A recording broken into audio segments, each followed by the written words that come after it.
मावेजासाठी धानोरा रोडवर आत्मदहनाचा प्रयत्न, वंचितच्या जिल्हाध्यक्षांच्या मध्यस्थीने अनर्थ टळला. बीड, जोपर्यंत आमच्या जमिनीचा मावेजा मिळत नाही तोपर्यंत रस्त्याचे काम होऊ देणार नाही, असा पवित्रा घेत धानोरा रोड परिसरात क्षीरसागर आणि जोगदंड कुटुंबाने आत्मदहनाचा थरार घडवून आणला.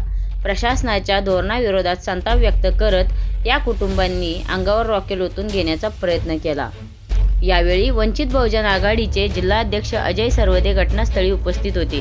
त्यांनी प्रसंगावधान राखून आत्मदहन करणाऱ्याच्या हातातील पेट्रोलची बाटली हिसकावून घेतली आणि त्यांना या टोकाच्या पावलापासून रोखले. सरवदे यांच्या हस्तक्षेपामुळे मोठा अनर्थ टळला.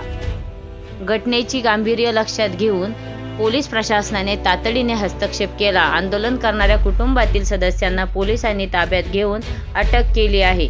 आपल्या न्याय हक्कासाठी कुटुंब रस्त्यावर उतरले असताना प्रशासनाकडून मावेजाबाबत काय पाऊल उचलले जाते याकडे आता सर्वांचे लक्ष लागले आहे.